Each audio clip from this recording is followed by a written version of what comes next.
This morning, a fair question. With National Guard going to the border, does Texas really need to keep spending $1 million a week to keep state troopers there? A debate in District 6. The two women who want to replace Congressman Joe Barton side by side in our studio. Paul Ryan is walking away from one of the biggest jobs in the country. Does that help or hurt Texas? And who's in line to become the next Speaker of the House? And her architectural firm has helped build some recognizable landmarks across the country. This morning, the CEO of McKissick & McKissick in studio on her next project, the Obama Presidential Library. From WFAA TV, this is Inside Texas Politics with Jason Whiteley. Good morning. We begin with a debate this morning. Joe Barton leaving Congress after 34 years there. His seat now up for grabs. It is part of Arlington and Tarrant County, then stretches south into Ellis and Navarro counties. We've already spent time on the two Republicans in this May 22nd runoff. This morning, the two Democrats are in studio with us. Jana Lynne Sanchez on the right there, a former journalist who also worked in corporate communications, and Ruby Faye Woolridge on the left, a longtime community activist and retired school counselor. And joining the questioning, as always, is Bud Kennedy of the Star-Telegram. Thanks for coming in. Thank you for the invitation. Absolutely. Let's start out with some basic questions here. Ruby, this first one's for you. 2 years ago, more people voted, and you got twice the amount of votes that you got this year. Why couldn't you get similar support? Well, for one thing, 5 people were in the race. Are you talking about the primary? The primary, yes. Yes, there were 5 people in the race. When I ran in 2016, there were 3 people in the race. So it would have an effect on the numbers. Jana, let me ask you too. The Star-Telegram and Dallas Morning News both endorsed Ruby. Star-T suggested that she would be most likely to take a constituent's phone call, and the DMN said that Woolridge has the best grasp on the issues. Why didn't either major daily paper think you were qualified? I think it's not surprising that somebody who's been in community service and running for office for decades now in this area would get the endorsement of 2 major publications. I think the endorsements that matter are the voice of the voters, and it's very clear that voters selected me at the same rate that they selected Ruby in the primary, and that's because we've been working very hard, door to door, talking to individual voters, and we've raised enough money to get our message out. Our message is resonating with voters, and we have the money and the manpower to get our message out. We walk precincts 5 days a week, and we've raised $250,000, which is 5 times as much as any other candidate has raised in this district in 30 years. You know, the Democrats are talking about flipping Congress, and they're talking about winning 5 seats in Texas. They're still not talking about this one. They're talking about some of the others. Why are they wrong? Why do you think Democrats do have a chance in this district? Well, personally, I believe it's because District 6, to most people's surprise, is a minority-majority district. And I don't believe those persons that are doing the counting in Washington are really aware of that. If you look at the demographics, they're changing. If you'll notice that Congressman Barton, before he decided to not run again for re-election, had moved his opinion on DACA into being for it. And the reason is because the numbers are growing in the minority community. So it's great, there's a possibility for it to flip. Jana, why aren't the 2 of you still getting party support?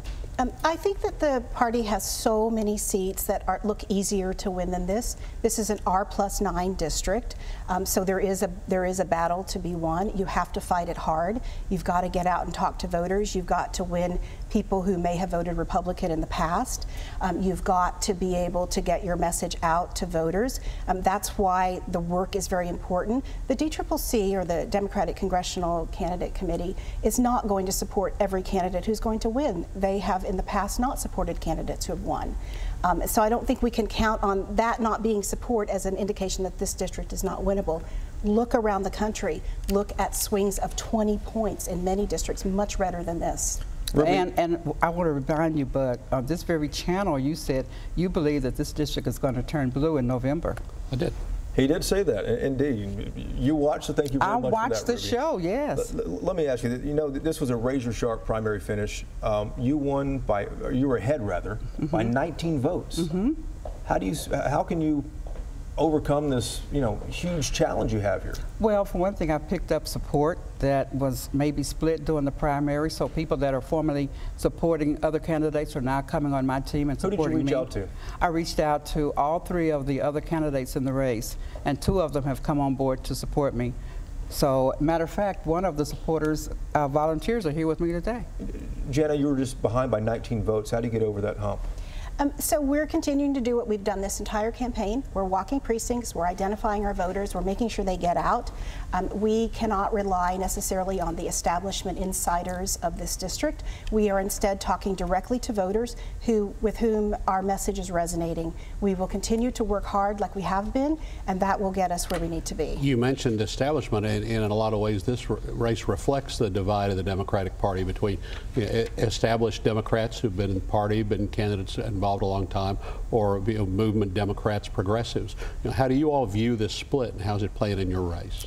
Well, in my race, I have legislative elected officials supporting me because they know of my work and they know what is required of a person in Congress. Like Chris Turner from District 101 is one of my endorsers, as well as Eddie Bernice Johnson, Congressman John Lewis, Congressman Al Green, Congresswoman Sheila Jackson Lee, former Mayor Elsie Odom. The list goes on because they know of what I can bring to the table. You don't have to do on-the-job training. I'm already ready. Jana, you have some new people involved, and why are progressives more important? So I don't necessarily say I'm just a progressive. I'm somebody who represents the average person in our district, and I don't think this is an ideological divide. I think it's a matter of voters want something new, they want change. I have not run for office 7 times before. This is my first time running for anything, so it's not surprising that I wouldn't have the endorsement of elected officials. However, I do have the endorsement of the Texas AFL-CIO, which I'm very proud of, because Better Jobs is a huge part of my platform. I also have the support of your former colleague, Gloria Campos. And I want to add this. I have the endorsement of the Dallas Morning News and the Star Telegram. Yeah, we don't want to get all the endorsements. We can go on quite a while. It's extensive. Here. I've got 800 regular citizens that are backing me as well. Jana, let me ask you too. I read that you oppose the high-speed rail project. What's the problem? So as the high-speed rail is now devised, it does nothing for the residents of Ellis and Navarro County. Could it, if it were to be reconstructed a little bit, and what would you like to see? I'd like to see the 45 right-of-way used as the path instead of the new path that they've which is the utility corridor. Yes, exactly. That's already exists, so you don't have to take people's land away.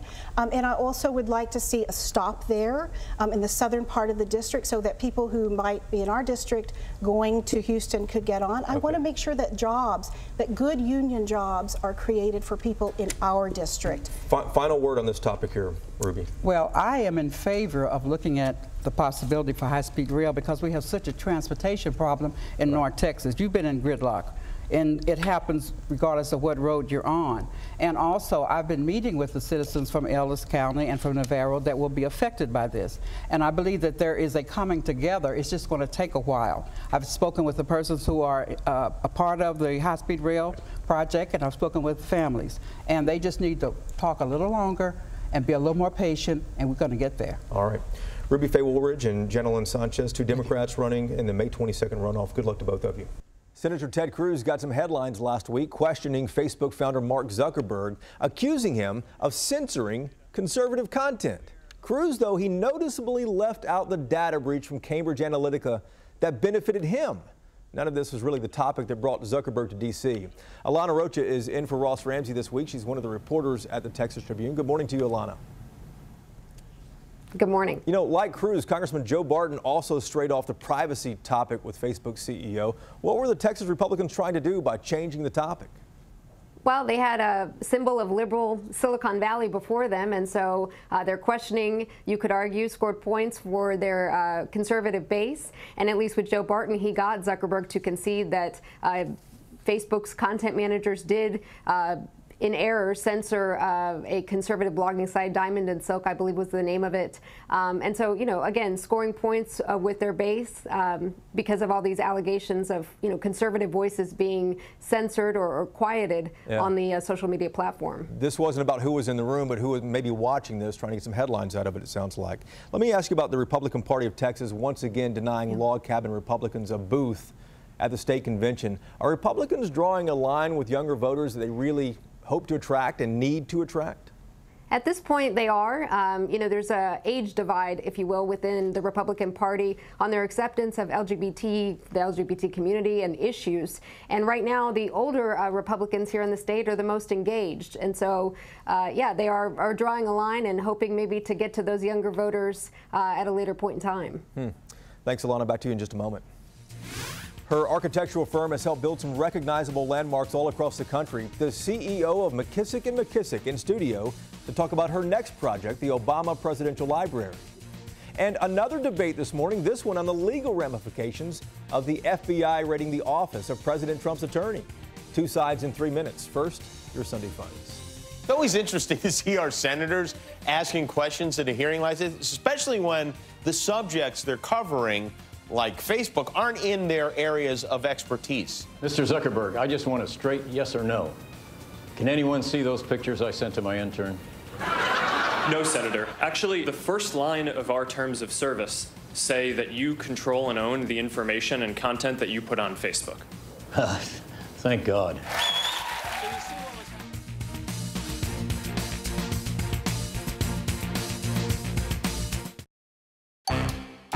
Are home improvement stores taking your money down the drain?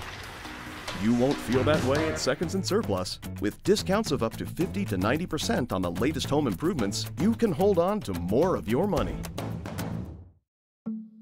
Mom and Dad got a new car with the extra third row seats. They think it's theirs, but it's not theirs. It's mine. Mine. The new RX 350L with 3 rows for 7 passengers. Are you excited about your baby sister coming? Experience space for the unexpected with a Lexus RXL, part of the RX family. Lease the 2018 RX 350L for $519 a month for 36 months. Experience amazing at your Lexus dealer. You know, you paid too much for your glasses. Fault. Nah, don't blame yourself. Just next time, go to America's Best, where 2 pairs and a free exam are just $69.95. You save on contacts there, too. Huh. I can't believe I missed that. Well, you can't spot them all. You think they sound like birds? I think they sound like birds. 2 pairs and a free exam for just $69.95. It's not just a better deal, it's America's Best. Hoo! Hoo!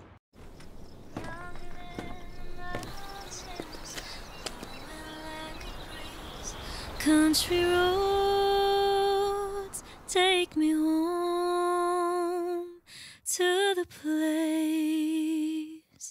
I belong, West Virginia, Mountain Mama, take me home.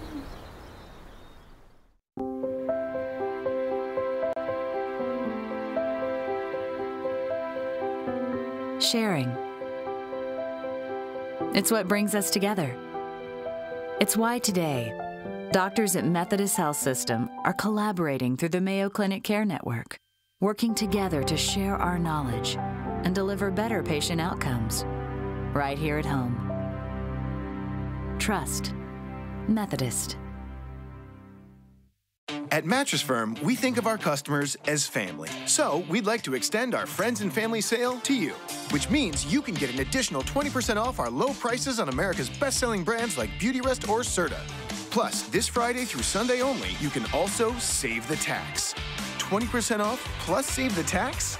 Only during the Friends and Family sale at Mattress Firm. Hurry in, save the tax is Friday through Sunday. Your budget stretches further at Mattress Firm. Is home improvement shopping cleaning you out? You won't feel that way at Seconds and Surplus. With discounts of up to 50 to 90% on the latest home improvements, you can hold on to more of your money. You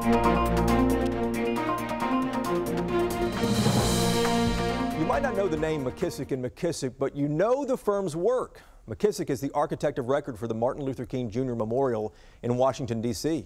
The firm designed the presidential viewing stands for inaugurations for President Obama and President Trump, and it played a big part in the Washington Nationals' new baseball stadium. McKissick & McKissick is now taking on a bigger project, helping manage the building of Barack Obama's presidential library in Chicago. In studio is Daryl McKissick, the president and chief executive of McKissick & McKissick. Good morning. It's good to see you. Good to see you too, Jason. You've had so many high-profile projects, some on the Washington Mall as well. How does a presidential library rank? Oh my gosh, very high. It's probably the top of my list right now because it's the current one that I'm working on. Now, you're an architect, but your firm is playing kind of an oversight role for the Obama Presidential Center in Chicago. What specifically will your team be doing? So we, as the project managers, are responsible for taking the vision and making it a reality. So we're the glue that helps the design team, the construction team, and the owner work together to make sure that we have the building that they want. Make sure it all works out. I visited 6 presidential libraries, each obviously unique in their own respects. How will the Obama Presidential Library be any different from the others? Well, first of all, it's the presidential it's the Barack Obama Presidential Center. It's not just museum, a library, grounds, and everything. Yes, it's a museum. It's going to have a lot of community activities, or space for community activity. So it's much more than just a museum, and they also are online. So worldwide, they've already launched many programs virtually. Construction starts later this year. It's complete hopefully in 3 years. What's the biggest challenge you expect? There's always challenges.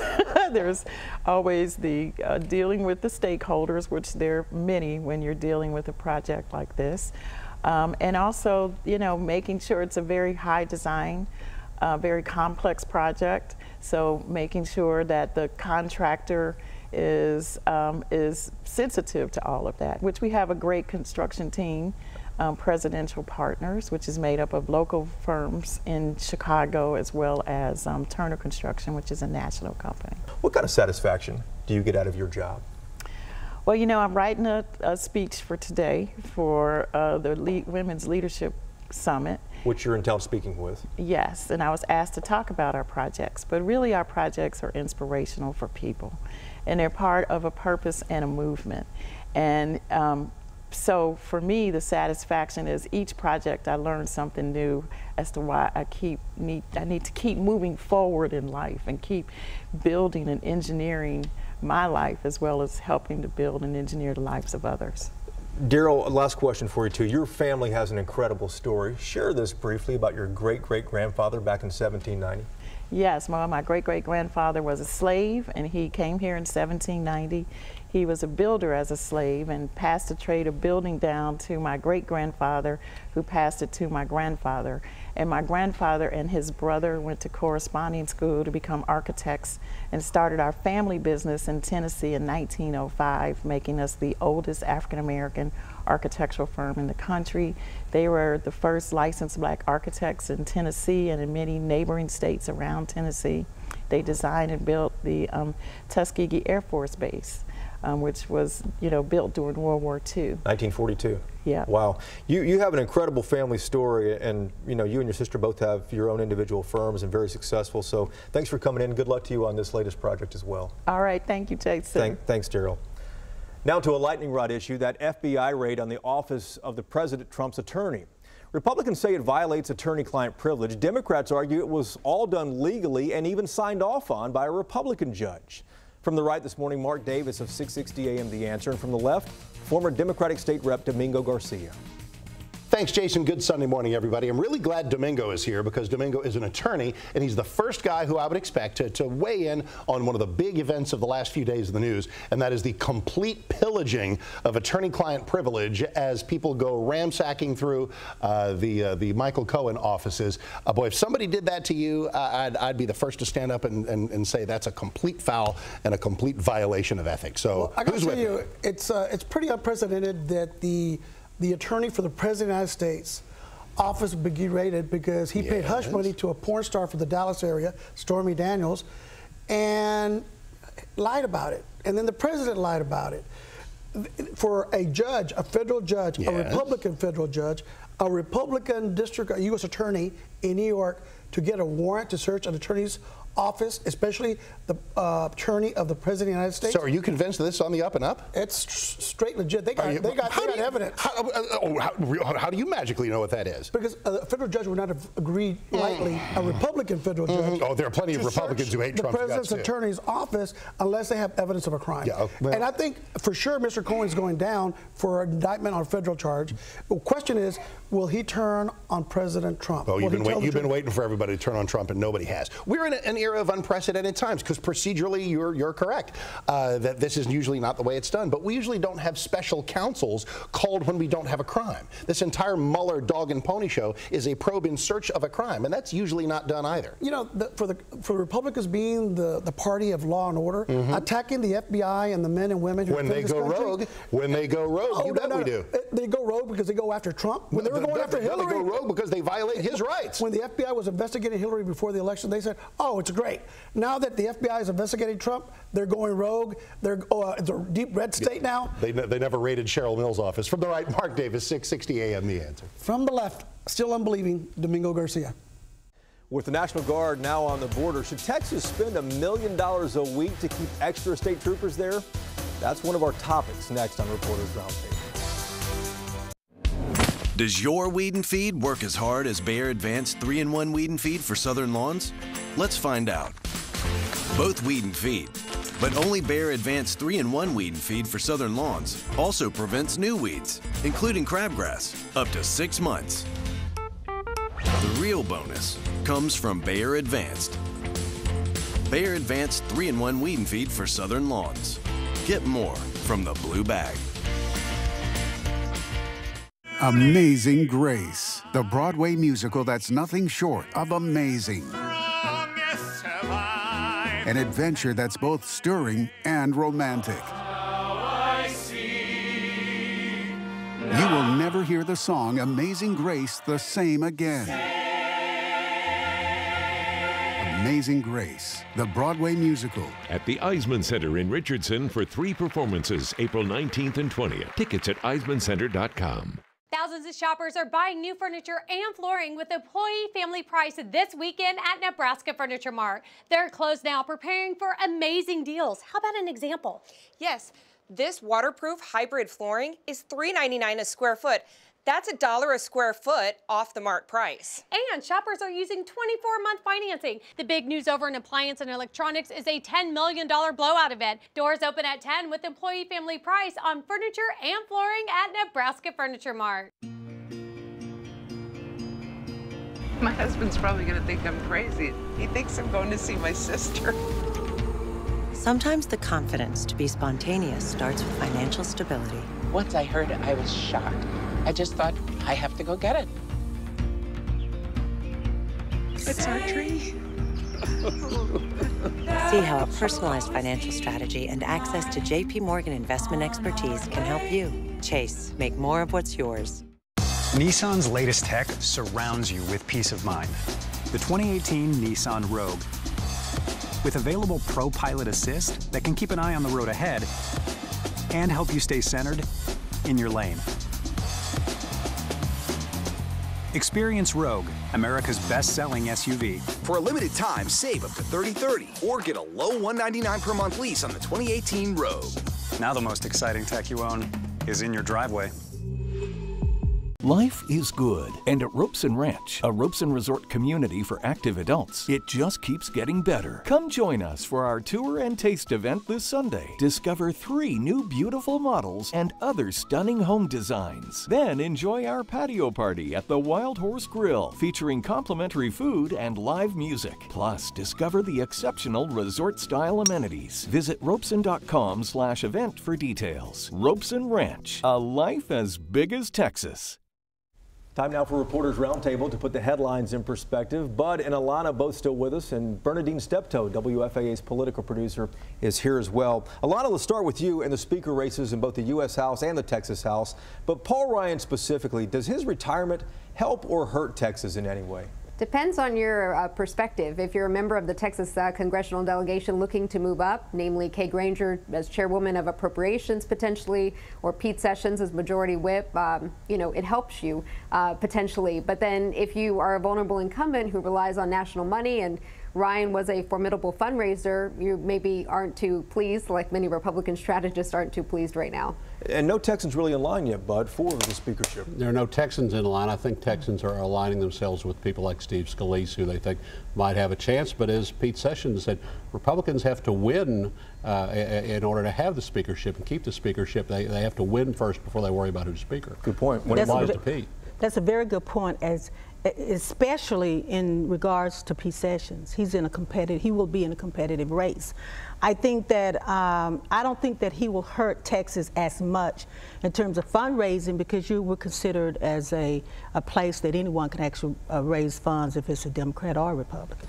Alana, let me switch off and talk about a state issue here, something we've talked about in this program too. Speaker Strauss brought up a good point last week, saying the National Guard going down to the border on orders from President Trump.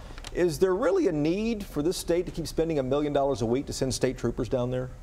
Well, I think that Strauss's colleagues who are coming back in 2019, or at least hope to come back, will be looking at that very closely, just because of the budget situation they'll be getting into come January. You know, they'll have to pay off some big bills for the current budget cycle, and then look ahead the next 2 years, and that's a big chunk of change that, you know, if the federal government is stepping up, maybe the state pulls back. Do you think Dan Patrick or Greg Abbott would do that? I think it is, particularly if Lupe Valdez is the Democratic nominee for governor. We're going to see a whole campaign about sanctuary cities and border security, and no one's going to back off spending in the middle of that. Even when we have less money to spend next session. It's a strong political issue, and I don't think that Republicans will back off of it. You're going to see that money being spent. But let me ask about Pete Sessions as well, too. He wants Greg Abbott to change his mind on toll roads, specifically on toll lanes on LBJ Freeway. Is this a political winner for Sessions, and any chance the governor might change his mind? And this is what a lot of people don't get, even in Austin, is that toll lanes are very popular here. When we run the surveys about the toll lanes on LBJ or on I-35, you know, they win like 80% favorable. People say it's a fairness issue. Let the people using the road pay for the road. And so they've stayed popular here. People in Austin don't see that. You know, the Transportation Commission doesn't want to turn the money loose. But it's not popular statewide. The voters and the Texans have grown weary of toll lanes and toll roads.